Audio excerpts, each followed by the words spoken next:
Narito na ang may init na balita mula sa PNA Headlines.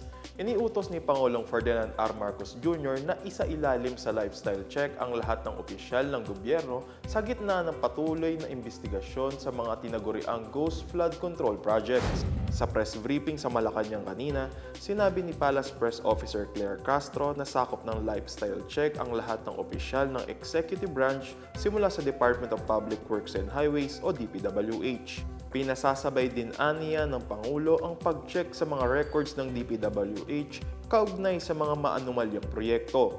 Pero nilinaw ni Castro na nagtitiwala pa rin si Pangulong Marcos kay DPWH Secretary Manuel Bonoan sa kabila ng mga nadiskubreng irregularidad. Ayon sa kalihim, wala pang plano o aksyon ang Pangulo patungkol sa magiging pananagutan ni Bonoan kaugnay ng mga ghost projects. Pinabulaanan din niya ang pahayag ni dating Public Works Secretary Rogelio Singson na posible umano siyang pabalikin ng Malacanang sa DPWH para palitan si Bonoan. Personal na ininspeksyon ni Pangulong Marcos ang 11 flood control project sa Marikina, Iloilo, Bulacan at Benguet. Ito'y bilang tugon sa mga reklamo kaugnay ng mga hinihinalang anomalya na pinost sa sumbong sa Pangulo Portal. Mahigit 9,000 ulat kaugnay ng mga questionableng flood control projects ang naisumbong na ng mga publiko gamit ang website. Iminungkahay ng Presidential Communication Office o PCO na maglaan ng pondong 16 million pesos mula sa panukalang budget ng ahensya para sa taong 2026 upang labanan ng pagkalat ng maling informasyon. Sa budget briefing sa Kamara noong Martes, sinabi ni Acting Secretary Dave Gomez na bahagi ng trabaho ng PCO na labanan ang fake news katuwang ang mga ahensya ng gobyerno. Halimbawa, aniya nito ang paggawa ng content sa social media para kontrahin at klaruhin ang ikinakalat na maling informasyon. Bukod dito, may mga programa ang PCO hinggil sa fact-checking tulad ng Media Information Literacy, Digital Governance, at Unified Messaging Platform. Nasa 75 fact-checking officers mula sa state media sa Luzon, Visayas at Mindanao ang sumasailalim sa pagsasanay. Magsasanay din ang PCO ng mga guro na magtuturo ng pagsugpo sa fake news sa kanilang mga paaralan at institusyon. Samantala ay pinagtanggol ni Gomez ang hinihinging 252 million pesos ng PCO para sa advertising sa 2026.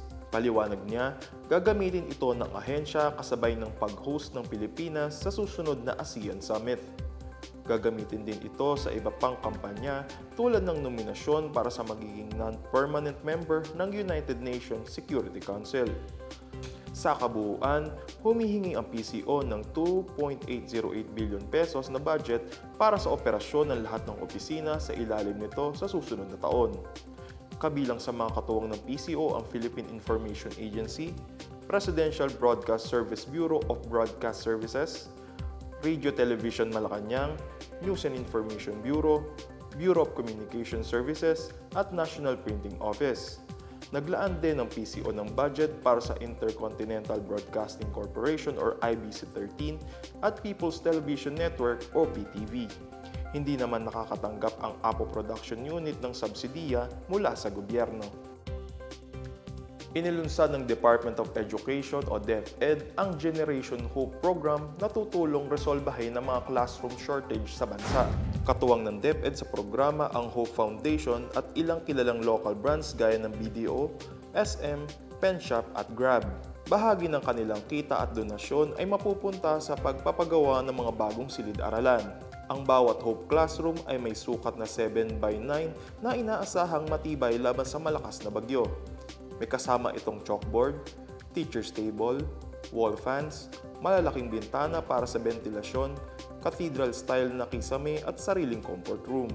Sa isang pahayag, sinabi ni DepEd Secretary Sani Angara na patunay ang programa na kapag nagkakaisa ang public at private sectors ay mas mabilis matutupad ang pangarap ng walang batang may iwan sa edukasyon. Dagdag pa ng kalihim, bahagi rin ang inisyatiba ng Classroom Building Program ng gobyerno sa ilalim ng Public-Private Partnership Program o PPP.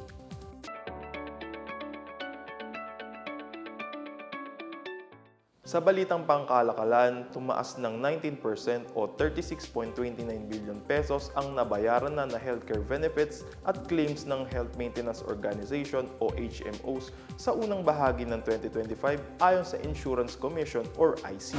Kumpara ito sa 30.33 billion pesos na binayaran ng organisasyon sa kaparehong panahon noong nakaraang taon.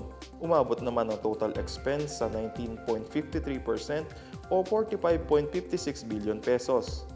Sa kabila ng tumaas na payout sa healthcare benefits, sinabi ng IC na patuloy ang HMO sa pagkakaroon ng mataas na kita sa panahon na ito.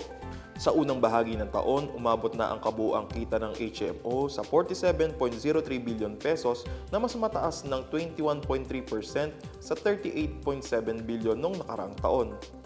Pagdating sa net income, pumalo sa 131% increase ang naitala na 1.47 billion mula sa 636.6 billion noong 2024.